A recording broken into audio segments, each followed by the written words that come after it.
The kitchen clock read 2:17 a.m. when I found myself staring at Clara's abandoned coffee mug, still half full and stone cold. My wife had supposedly left for her 7-day wellness retreat 12 hours ago, but something felt wrong. I'm Eliot Brenner, 42 years old, and I've been fixing other people's broken things for 2 decades.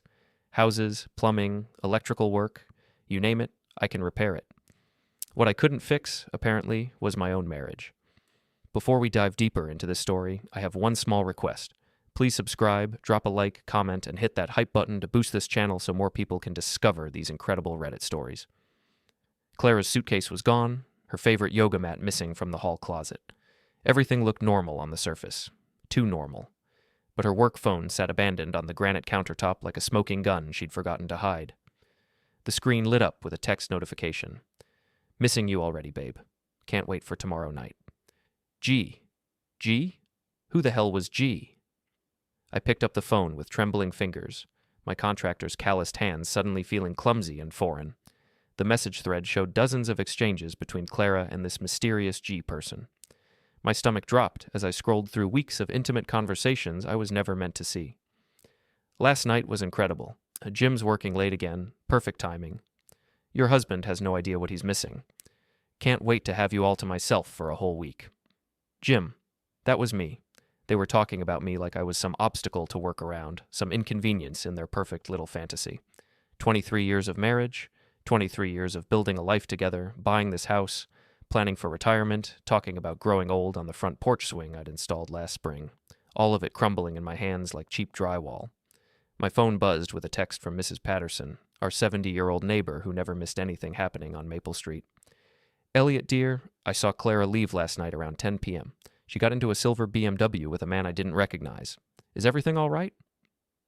A silver BMW. Clara drove a red Honda Civic. She'd never mentioned knowing anyone with a BMW.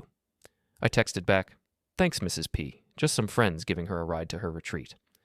The lie tasted bitter in my mouth, but I needed time to think, to process what I was learning. My hands shook as I set down both phones and walked to our bedroom. Clara's side of the bed was perfectly made, untouched. Her pillow still smelled like her lavender shampoo. That's when I noticed her sock drawer was slightly open. Clara was obsessively neat. She never left drawers open. I pulled it out further and found a gap where her favorite wool socks usually lived, but tucked behind her underwear, wrapped in a silk scarf, was a second phone I'd never seen before. This phone told the real story. Hundreds of photos, explicit text messages, videos I couldn't bring myself to watch completely. And a name, Gavin Miller. I recognized that name. Gavin Miller, the real estate agent whose face was plastered on bus stop benches all over town. Miller Time Realty, making your dreams come true. The irony wasn't lost on me. He was certainly making someone's dreams come true. The message history went back 4 months. 4 months of elaborate lies, secret meetings, and detailed plans for their romantic getaway week, while her clueless husband worked his regular construction jobs. He's so boring, Gavin. All he talks about is work and fixing things around the house. You deserve so much better, baby. A woman like you needs excitement, adventure. I feel terrible lying to him, but this feels so right. Don't feel guilty? You're finally living your life. I sat on the edge of our bed, my bed now, I supposed, and felt something break inside my chest. Not my heart, exactly. That would come later. This was something harder, colder. This was the end of trust, of innocence, of the man I'd been when I woke up yesterday morning. But as I sat there in the darkness, surrounded by the evidence of my wife's betrayal, I realized something else was being born. A clarity I'd never experienced before. A sense of purpose that felt both terrifying and exhilarating. Clara thought I was boring, predictable, just some dumb contractor who wouldn't notice his wife's lies. She was about to learn how wrong she could be. I spent the rest of the night reading every message, studying every photo, memorizing every detail of their affair. By sunrise, I had a complete picture of their relationship and their plans. More importantly, I had a plan of my own. Clara had given me 7 days to figure out what she was really doing. I was going to make sure they were 7 days she'd never forget. The next morning, I called my foreman Mitch and told him I'd be running late to the job site. Mitch Rodriguez had worked with me for 8 years, and he could read my moods better than my own wife. Apparently better than I could read hers, too. Boss, you sound like hell. Everything okay at home? Not exactly. Listen, I need a favor, a personal project. You interested in some side work? Mitch chuckled. When have I ever said no to extra cash? What are we building? We're not building anything. We're investigating something. I'll explain when you get here.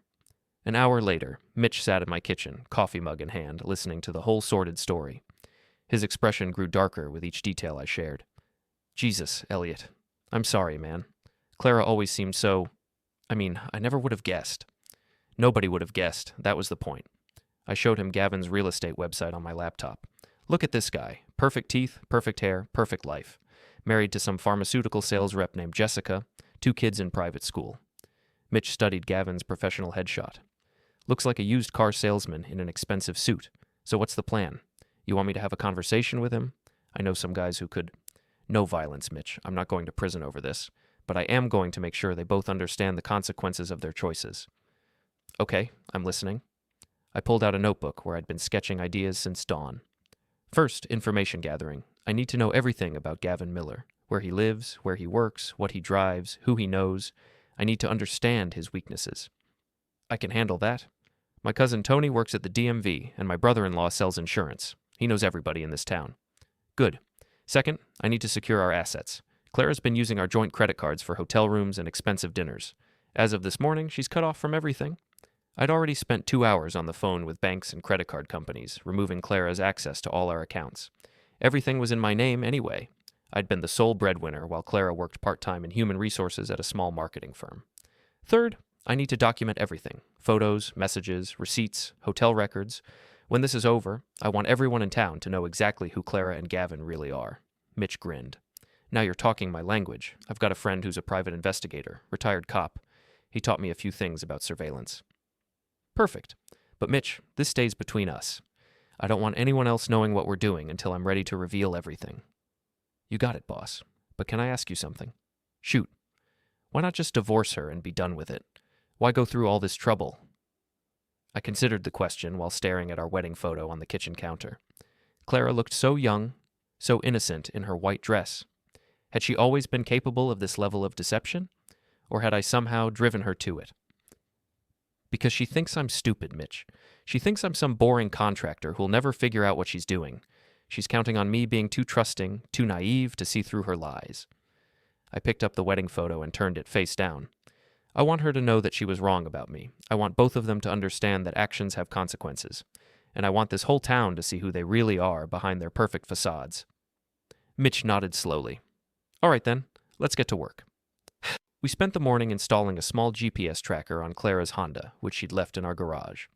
The device was completely legal. The car was registered in my name, and I had every right to monitor my own property. We also set up a basic surveillance system around the house, just in case Clara tried to come back for more of her belongings. By noon, Mitch had gathered basic information about Gavin Miller. He lived in Riverside Estates, the fancy neighborhood across town. His BMW was leased through his real estate company. His wife Jessica worked for a major pharmaceutical company and traveled frequently for business. Their kids attended St. Mary's Catholic School. Here's the interesting part, Mitch said, showing me printouts from the county recorder's office. Gavin's been having some financial problems. 3 properties he was supposed to flip never sold. He's been juggling mortgage payments for months. So he's not as successful as he pretends to be. Exactly.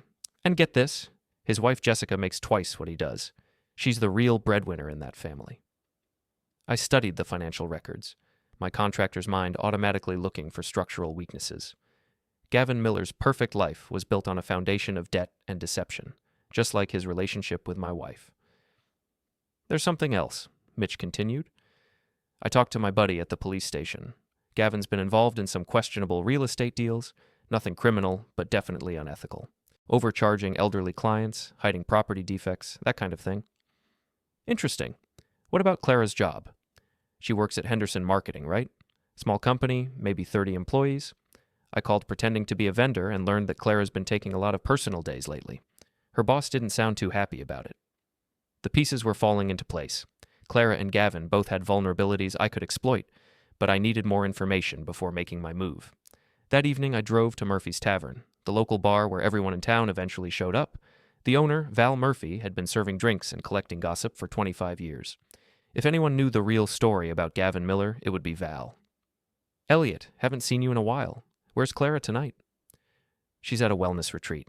7 days of yoga and meditation. The lie was getting easier to tell. Good for her. You want your usual? I ordered a beer and settled in at the bar, listening to the conversations around me. It didn't take long for Gavin Miller's name to come up. "That Miller guy sold the Johnson's house last month," said a woman I recognized from the hardware store. "Promised them top dollar, then came back with an offer $20,000 less than asking price." "He's all flash and no substance," agreed her companion. "My sister worked with him on a property deal, said he was more interested in flirting than actually doing his job." Val leaned across the bar. "You asking about Gavin Miller for a reason, Eliot?" "Maybe. What do you know about him?" "I know his type. Thinks he's God's gift to women, but he's really just a small-town con man in an expensive suit. His wife's got money, which is the only reason he can afford that BMW and those fancy clothes." "What about his reputation around town?" Val glanced around to make sure no one was listening, then leaned closer. "Let's just say he's not as discreet as he thinks he is. I've seen him in here with women who definitely weren't his wife. Always pays cash, always sits in the back corner booth." My grip tightened on my beer bottle. "Recently?" "As recently as last week. Brunette woman, looked familiar, but I couldn't place her. They seemed pretty cozy." Clara. It had to be Clara. I finished my beer and headed home, my mind racing with possibilities. Clara and Gavin thought they were being so clever, so secretive, but in a town this size, secrets had a way of revealing themselves. By the time I pulled into my driveway, I had the beginnings of a plan. It would take careful timing and precise execution, but I was going to give Clara and Gavin exactly what they deserved. They wanted excitement and adventure. They were about to get more than they bargained for. Day 3 of Clara's wellness retreat brought the first phone call. I was replacing a kitchen faucet for Mrs. Henderson when my phone rang. Clara's name appeared on the screen, and for a moment, I considered not answering. But curiosity won. "Hi, honey." Clara's voice sounded artificially bright, like she was performing for someone. "How are you holding up without me?" "Oh, you know me. Just working, eating cereal for dinner, missing my beautiful wife." The words tasted like sawdust, but I delivered them with perfect sincerity. "I miss you too. This place is amazing, though, so peaceful and rejuvenating. I think this is exactly what I needed." In the background, I could hear traffic noise and what sounded like a restaurant. Not exactly the mountain retreat she'd described. "That's wonderful, sweetheart. Are you getting lots of yoga and meditation time?" "Oh, yes, absolutely. We're doing sunrise yoga every morning, and the meditation sessions are so enlightening. I feel like a new person already." "I'm so happy for you. When will you be home?" "Sunday evening, just like we planned. I should be back by 8 o'clock. Sunday evening. That gave me 4 more days to prepare. "I can't wait to see you and hear all about your experiences." "I love you, Jim." The line went silent, and I stared at my phone for a long moment. She'd called me Jim. She never called me Jim. It was always Eliot or Honey. But in her secret messages with Gavin, she'd referred to me as Jim consistently.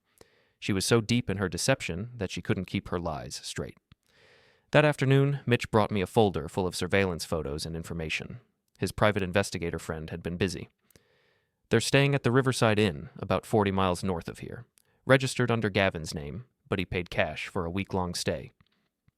The photos showed Clara and Gavin holding hands as they walked into the motel, kissing by the pool, sharing intimate dinners at nearby restaurants. Seeing my wife in another man's arms should have broken my heart, but instead I felt nothing but cold determination. "There's more," Mitch continued. "I talked to some people who know Gavin's wife, Jessica. Apparently, she's been suspicious about his behavior for months. She hired her own private investigator last month." "So she already knows he's cheating?" "She suspects, but she doesn't have proof. Yet." An idea began forming in my mind. What's Jessica Miller like? From what I hear, she's smart, successful, and doesn't take crap from anyone. She makes good money in pharmaceutical sales, and she's got a reputation for being tough in business negotiations. Sounds like my kind of person.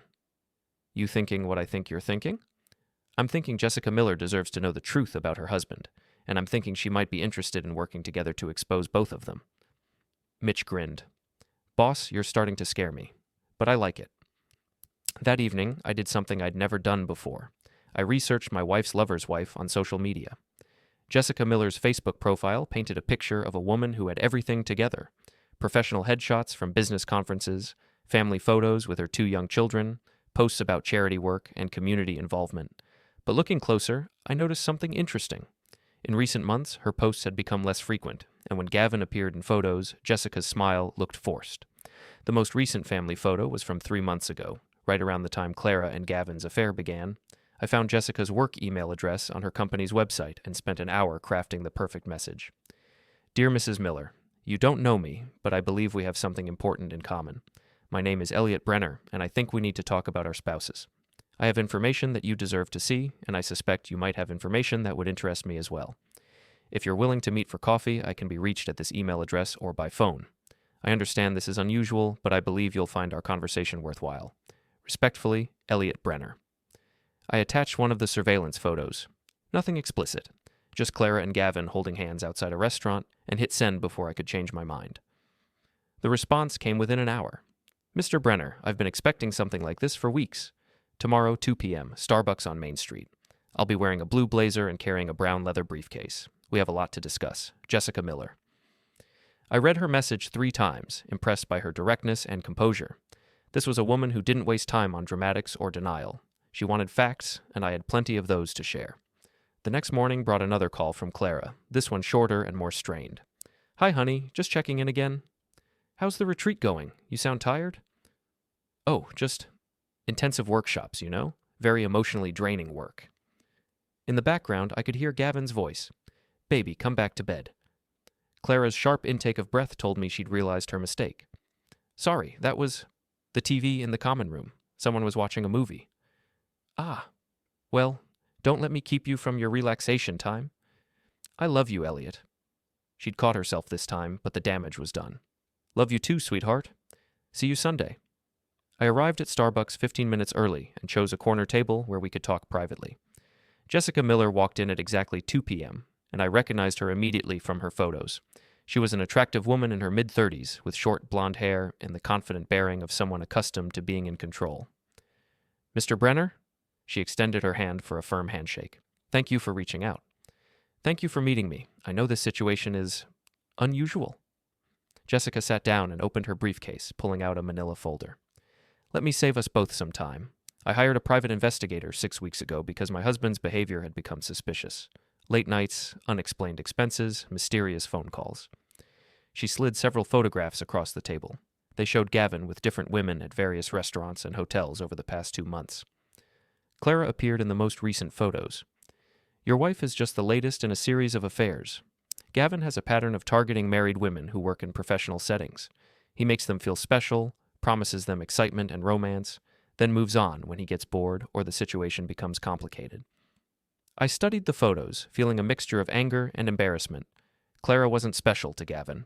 She was just another conquest in his ongoing pattern of infidelity. How long have you known? I asked.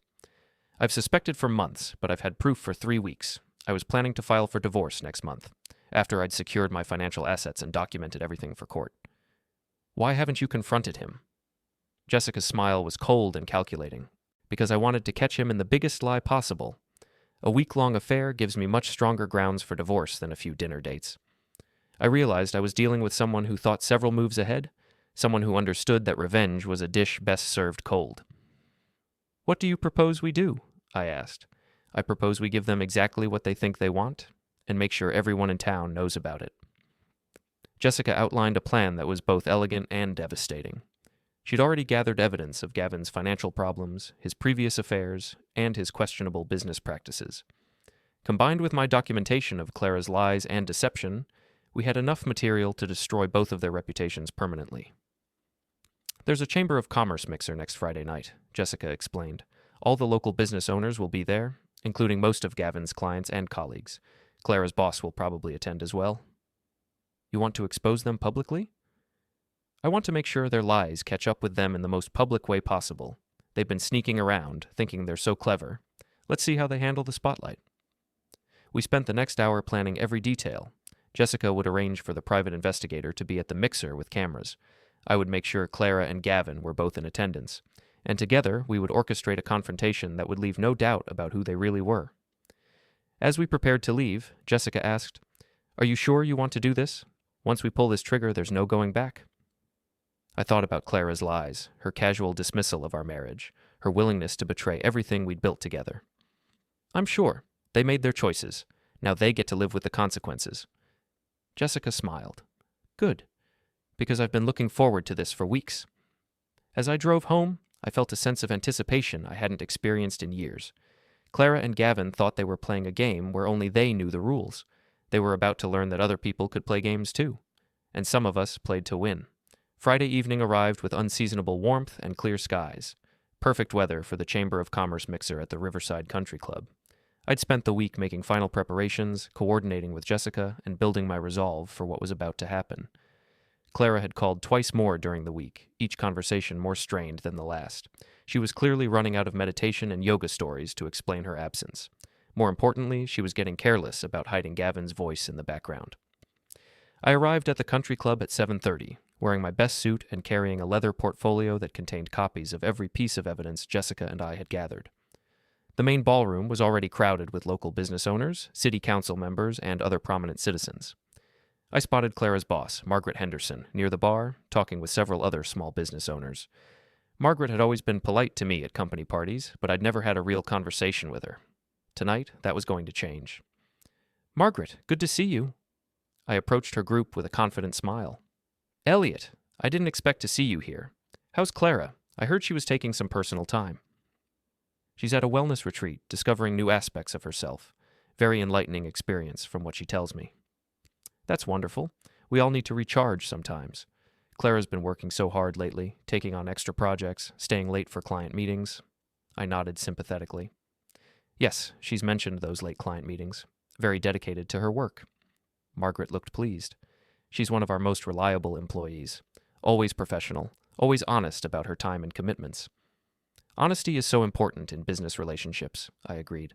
"Speaking of which, have you met Gavin Miller, the real estate agent?"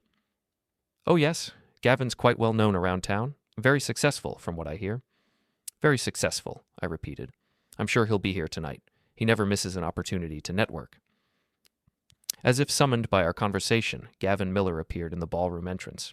He looked exactly like his professional photos. Perfectly styled hair, expensive suit, confident smile. He worked the room like a politician, shaking hands and making small talk with practiced ease.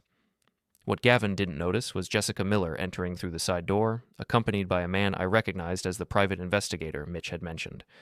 They positioned themselves near the back of the room, cameras ready. I excused myself from Margaret's group and made my way toward Gavin. It was time for our first face-to-face meeting. "Mr. Miller, Eliot Brenner. I don't think we've been formally introduced." Gavin's handshake was firm, his smile automatic. "Eliot Brenner. The name sounds familiar." "I'm Clara Brenner's husband. She's mentioned you several times." For just a moment, Gavin's composure slipped. His eyes darted around the room, looking for exits or distractions. "Clara Brenner. Oh yes, from Henderson Marketing. Lovely woman. How is she?" "She's wonderful. Currently at a wellness retreat, focusing on meditation and self-discovery. She said it was something she needed to do for herself, to explore new experiences." Gavin relaxed slightly. "That sounds very healthy.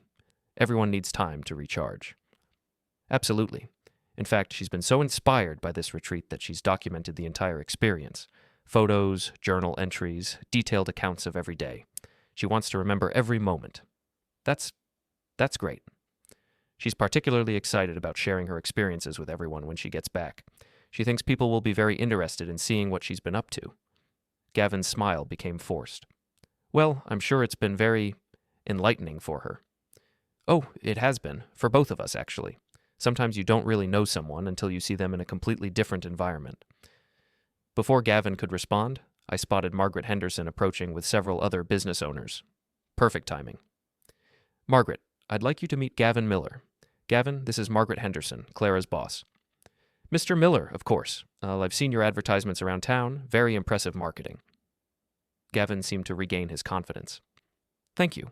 I believe in putting myself out there, letting people know what I can offer them." "That's exactly what Clara's been doing," I interjected. "Really putting herself out there, exploring what she can offer and what others can offer her in return." Margaret looked puzzled by my phrasing, but before she could ask for clarification, Jessica Miller appeared at my shoulder. "Gavin, darling, there you are." The red liquid drained from Gavin's face as he turned to see his wife standing behind him, no longer the trusting spouse he'd been deceiving for months. "Jessica, I didn't know you were coming tonight." "Oh, I wouldn't miss it for the world. I've been looking forward to this evening for weeks." Jessica's smile was predatory. "I have so much to share with everyone." She opened her purse and pulled out a manila envelope. I've been working on a little project documenting some interesting local business practices. I think people will find it very educational. The private investigator had moved closer, his camera ready. Other people in the immediate area were beginning to sense tension and drift toward our group. Jessica, maybe we should discuss this privately, Gavin said, his voice tight with panic. Oh no, darling. I think this is exactly the right venue for this discussion. After all, these are your colleagues and clients. They deserve to know what kind of man they're doing business with.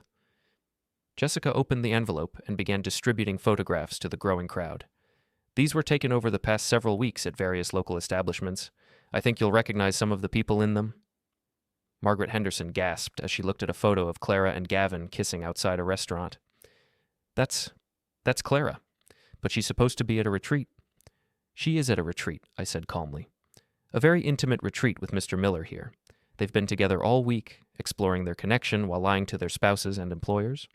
The crowd around us was growing larger, with people passing the photos from hand to hand. Murmurs of shock and disapproval rippled through the group. This is ridiculous, Gavin said, his voice rising. These photos could be doctored, taken out of context. Could they? Jessica pulled out her phone and began playing audio recordings. Let me play some voice messages my husband left for his lover. I think his voice will be quite recognizable. Gavin's own voice filled the air. I can't wait to get you alone again, baby. Your husband has no idea what he's missing. You're so much more exciting than my boring wife. The crowd fell silent. Margaret Henderson looked like she might be sick. There's more, Jessica continued. Financial records showing how Gavin has been using our joint accounts to pay for hotel rooms and expensive dinners with his various girlfriends. Business records showing how he's been overcharging elderly clients and hiding property defects from buyers. She pulled out additional documents. And phone records showing hundreds of calls and text messages between my husband and Mrs. Brenner, all during work hours when they were both supposed to be focused on their professional responsibilities. Margaret Henderson found her voice. Clara has been conducting a personal affair during work hours, using company time and resources? According to these records, yes, Jessica replied. Quite extensively. I stepped forward. I want everyone to understand something.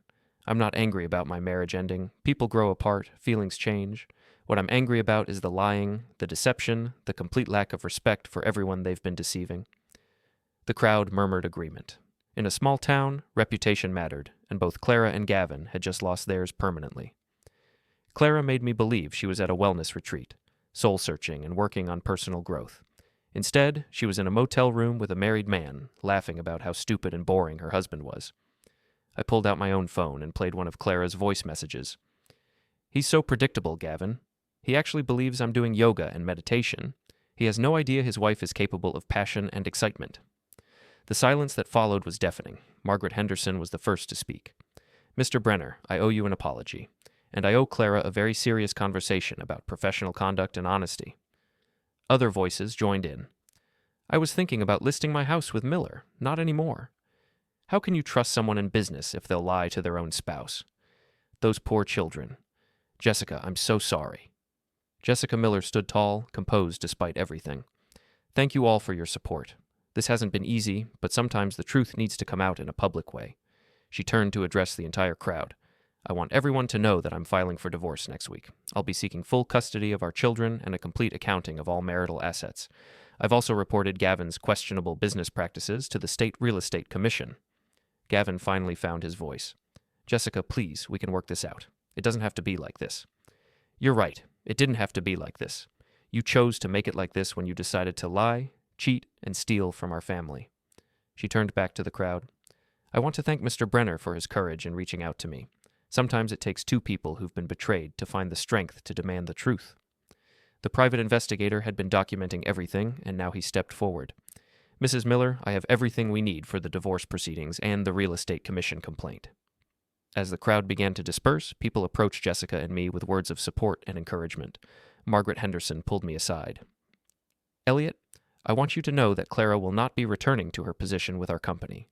This level of deception and misuse of company time is unacceptable. I understand, Margaret. Thank you for being fair about this. What will you do now? I looked around the ballroom, at the faces of people who now knew the truth about Clara and Gavin, at Jessica Miller, who was handling her husband's betrayal with such dignity and strength. I'm going to rebuild my life on a foundation of honesty, and I'm going to make sure that everyone in this town remembers what happens when you try to build a relationship on lies." As Jessica and I left the country club together, she asked, "Do you think we did the right thing?" "I think we did the only thing we could do.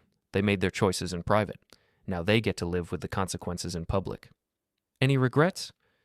I thought about Clara, probably still at the motel with Gavin, completely unaware that their secret was now public knowledge throughout our entire town. None at all.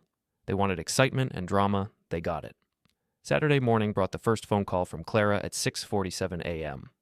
I was drinking coffee in my kitchen, reading the local newspaper's online coverage of the previous night's events, when her ringtone shattered the silence. "Eliot, what the hell did you do?" Her voice was shrill with panic, all pretense of the calm wellness retreat participant abandoned. "Good morning, Clara. How's the meditation going?" "Don't play dumb with me. Margaret Henderson just called and fired me over the phone. She said everyone at the chamber mixer last night saw photos of me with Gavin. How is that possible when I'm supposed to be at a retreat?" I took a slow sip of my coffee, savoring the moment. "Well, Clara, I suppose the universe has a way of revealing truth, even when people try very hard to hide it." "This isn't a joke, Eliot. My career is ruined. People are calling me a liar and a cheat." "Are you a liar and a cheat, Clara?" The silence stretched for nearly 30 seconds. "That's not the point," she finally said. "You had no right to humiliate me in front of the entire town." "I had every right to tell the truth about my own marriage. You're the one who chose to lie about where you were and what you were doing. We need to talk. I'm coming home." "Actually, Clara, you're not. I changed the locks yesterday. Your belongings are packed in boxes on the front porch. You can't lock me out of my own house. It's not your house anymore. The deed is in my name, the mortgage is in my name, and as of yesterday, you no longer live here." I could hear Gavin's voice in the background, though I couldn't make out the words. "Tell Gavin I said hello," I continued, "and tell him that his wife Jessica sends her regards. They had a very productive conversation last night after you two became the evening's entertainment." Clara's sharp intake of breath told me she was beginning to understand the full scope of what had happened. "You talked to Jessica Miller?" "We've become quite close over the past week. Turns out we have a lot in common. We're both married to liars." "Eliot, please, can't we work this out? I made a mistake, but we can fix this." "No, Clara. You made dozens of mistakes over a period of months. You lied to me, you lied to your employer, you betrayed our marriage vows, and you showed complete contempt for everything we built together." "But I love you." "No, you don't. You love the security I provided while you played house with your boyfriend. But that security is gone now, along with your job, your reputation, and your place in this community." The line went quiet except for the sound of Clara crying. "Your lawyer can contact my lawyer about the divorce proceedings," I continued. "You'll find his business card attached to one of the boxes on the porch." "What about our friends, our life together?" "What friends, Clara? The ones who now know you've been lying to everyone for months? As for our life together, you ended that when you decided Gavin Miller was more important than your marriage." I hung up and immediately blocked her number. Within minutes, my phone was ringing again from an unknown number. "Eliot, it's me. Please don't hang up." "I have nothing more to say to you, Clara. Just listen for 1 minute. Gavin and I, it's over. He panicked when his wife confronted him last night. He's going back to Jessica begging for forgiveness. He threw me away the second things got complicated." I almost felt sorry for her. Almost. "What did you expect, Clara? Did you think he was going to leave his successful wife and their children for someone who just lost her job and her reputation? He said he loved me. He lied, just like you lied to me. So what am I supposed to do now? I have nowhere to go, no job, no money." "You're supposed to figure out how to live with the consequences of your choices, just like I'm figuring out how to live with the consequences of yours." "This is cruel, Eliot. This isn't like you." "You're right. The old Eliot would have been too nice, too forgiving, too willing to pretend this never happened. But the old Eliot was married to someone he thought he could trust. The new Eliot is single and much wiser about human nature." I hung up again and turned off my phone. By Sunday afternoon, the story had spread throughout the entire town. Mitch stopped by with updates from his network of friends and relatives. "Boss, you're not going to believe this. Gavin Miller's real estate license is under investigation. Apparently Jessica's complaint triggered reviews of several other deals he's been involved in." "What about his marriage?" "Jessica kicked him out yesterday. He's staying at the same motel where he took Clara, except now he's paying for it himself and sleeping alone." Mitch grinned. "And get this. 3 other women have come forward saying Gavin had affairs with them too. Jessica's lawyer is having a field day with all the evidence." "What about Clara?" She's staying at that cheap motel on Route 9. Word is she's been calling everyone she knows, looking for a place to stay and a new job, not having much luck with either. I felt a brief pang of guilt, but it passed quickly. Clara had made her choices with full knowledge of what she was risking. She'd simply assumed she was too smart to get caught. Monday morning brought a knock on my door. I opened it to find Jessica Miller standing on my porch, looking professional and composed despite everything she'd been through. "I wanted to thank you," she said, "and to give you an update on the legal proceedings. Come in. Coffee? Please?" We sat in my kitchen, the same place where I'd discovered Clara's betrayal just 1 week earlier. It felt like a lifetime ago. "Gavin signed the divorce papers this morning," Jessica said. "He's agreed to give me full custody of the children and most of our assets. He knows that if this goes to court, the evidence we've gathered will destroy him completely." "That's good news. What about his business?" "The real estate commission is reviewing his license. Even if he keeps it, his reputation in this town is finished. No one will trust him with their property after what happened Friday night." Jessica sipped her coffee thoughtfully. "I've been offered a promotion at my company. They want me to relocate to their regional headquarters in Boston. Better salary, better opportunities for advancement." "That sounds perfect for you and the kids, a fresh start somewhere new. What about you? Any regrets about how this all played out?" I considered the question while looking around my kitchen. Clara's coffee mug was gone from the counter, her favorite flowers removed from the windowsill. The house felt different, emptier, but somehow cleaner. "No regrets," I said finally. Clara and Gavin thought they were so clever, sneaking around behind everyone's backs. They thought the people they were betraying were too stupid or too trusting to figure out what was happening. They underestimated us. They underestimated the consequences of their actions. In a town this size, reputation matters. Trust matters. Once you lose those things, it's almost impossible to get them back. Jessica nodded. "Clara called me yesterday, asking if I could help her find a job. Apparently word has spread to other companies in the area about what happened." "What did you tell her?" "I told her that actions have consequences, and sometimes those consequences last a very long time." We sat in comfortable silence for a few minutes, two people who had been betrayed but had found the strength to fight back. "I should go," Jessica said finally. "The kids need help packing for the move." "When do you leave?" "Next weekend. I want to be settled in Boston before the school year starts." I walked her to the door. "Thank you, Jessica, for everything. I couldn't have done this without your help." "Thank you for reaching out to me. I was so focused on gathering evidence that I might have missed the opportunity to expose them publicly. You gave me the courage to make sure everyone knew the truth." After Jessica left, I sat on my front porch swing, looking out at the neighborhood where Clara and I had lived for 15 years. Mrs. Patterson waved from her garden, and I waved back.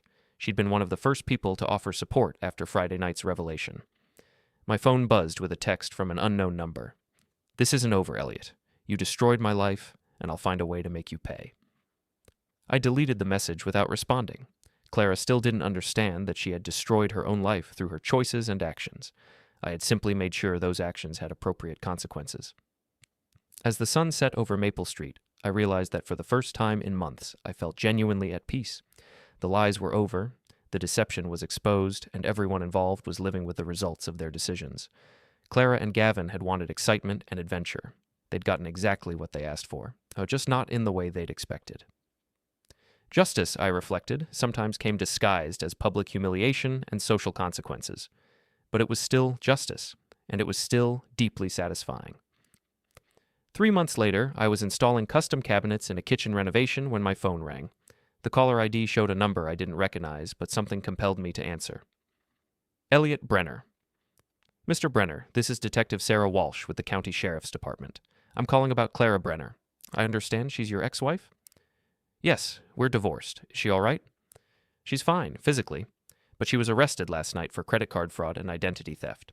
She's been using stolen credit card information to pay for hotels and living expenses. When we searched her belongings, we found your name and address written down multiple times, along with what appears to be plans for some kind of revenge scheme."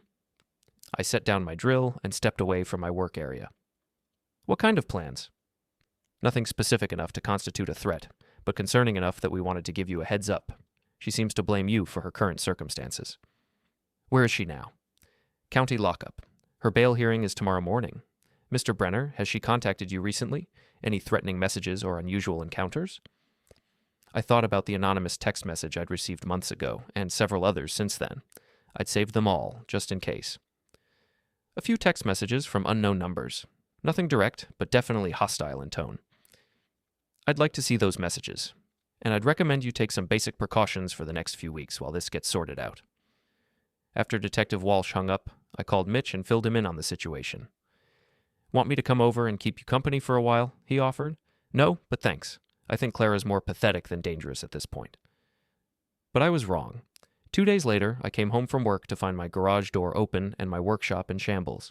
Tools were scattered across the floor, wood projects were destroyed, and someone had spray-painted liar and cheater across my workbench in red paint. I called Detective Walsh immediately. She made bail yesterday, the detective explained when she arrived to document the damage.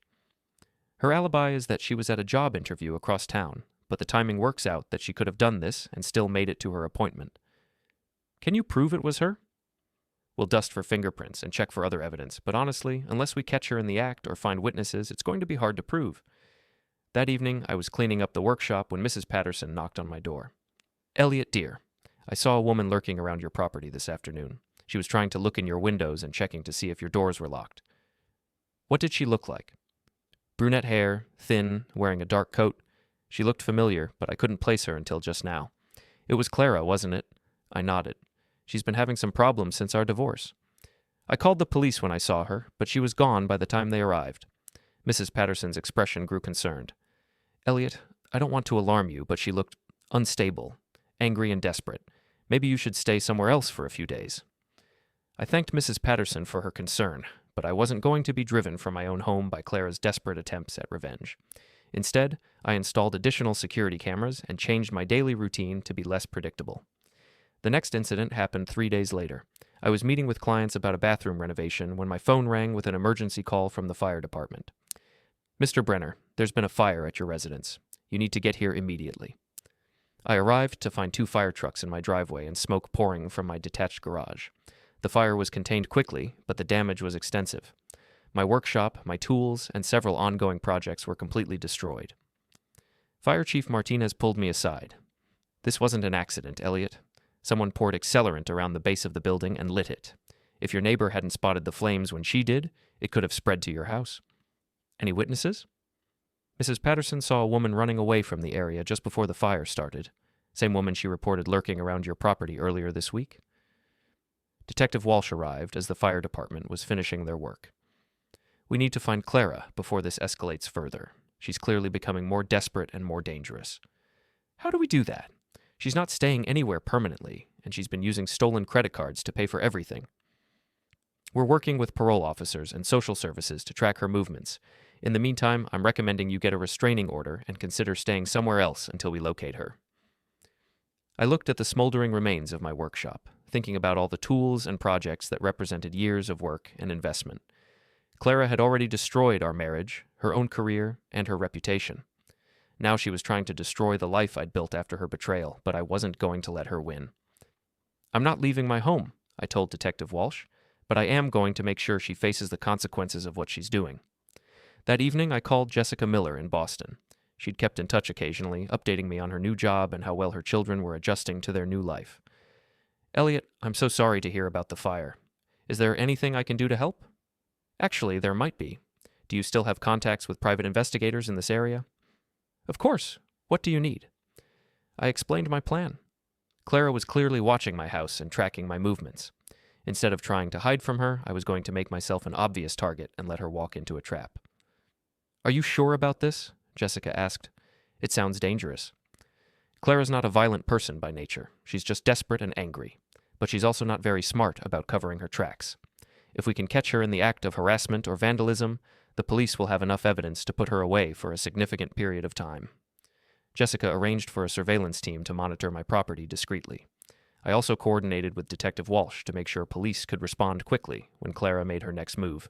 I didn't have to wait long. 2 nights later, I was sitting in my living room, watching television with all the lights on to make it obvious I was home alone. The surveillance team was positioned across the street, and Detective Walsh was parked around the corner. At 11:30 p.m., the cameras picked up movement in my backyard. Clara had climbed over the fence and was making her way toward my house, carrying what looked like a crowbar and a can of spray paint. I watched on my phone as she tried to force open my back door, then moved to a window when that didn't work. She was so focused on breaking in that she didn't notice the surveillance team moving into position. When Clara finally managed to pry open a basement window and climb inside, Detective Walsh and 2 other officers were waiting for her in my kitchen. "Clara Brenner, you're under arrest for breaking and entering, criminal trespass, arson, and violation of parole conditions." Clara's face went through a series of expressions: surprise, anger, and finally a kind of defeated resignation. "This is all his fault," she said, looking directly at me. "He destroyed my life. He turned everyone against me. All I wanted was to be happy." "All you had to do was be honest," I replied. "About your marriage, about your affair, about what you really wanted. Instead, you chose to lie, cheat, and now break the law. You were boring, Eliot. Our marriage was over. I deserved better." "You deserved exactly what you got. The consequences of your choices." As Detective Walsh led Clara away in handcuffs, she turned back one last time. "I hope you're satisfied." I looked at my damaged property, thought about the months of harassment and threats, and considered everything that had led to this moment. "I am satisfied," I said. "Justice has been served." Clara was sentenced to 18 months in county jail for the arson and breaking and entering charges, plus additional time for the credit card fraud. The judge noted that her pattern of escalating criminal behavior and refusal to take responsibility for her actions warranted a significant sentence. Gavin Miller had left town months earlier, his real estate license revoked and his reputation destroyed. Last I heard, he was working at a car dealership in another state, trying to rebuild his life far from the consequences of his actions in our community. Jessica Miller sent me a card when Clara was sentenced. "Sometimes justice takes time, but it always finds a way. Thank you for having the courage to demand the truth." 6 months later, I was putting the finishing touches on my rebuilt workshop when Mrs. Patterson stopped by with fresh cookies and neighborhood gossip. "You know, Eliot, I never liked Clara much. There was always something false about her, like she was performing instead of just being herself." "Why didn't you ever say anything?" "It wasn't my place, but I'm glad the truth came out eventually. You deserve so much better." As I looked around my rebuilt workshop, filled with new tools and half-finished projects, I realized Mrs. Patterson was right. I did deserve better. I deserved honesty, loyalty, and respect, things Clara had never really given me, even in the best years of our marriage. Clara and Gavin had thought they were so clever, sneaking around behind everyone's backs, lying to their spouses and employers, building their relationship on a foundation of deception and betrayal. But lies have a way of catching up with people. Truth has a way of revealing itself, and actions, no matter how carefully hidden, always have consequences. Clara got exactly what she deserved: public humiliation, social rejection, loss of career and reputation, and ultimately jail time for her escalating attempts at revenge. Gavin got exactly what he deserved: divorce, financial ruin, professional disgrace, and exile from the community where he'd built his business and reputation. And I got exactly what I deserved: justice, vindication, and the satisfaction of knowing that sometimes the good guys really do win. As the sun set over Maple Street, I raised a glass of beer and a toast to truth, justice, and the consequences of betrayal. Some people might call what I did cruel or vindictive, but I call it fair.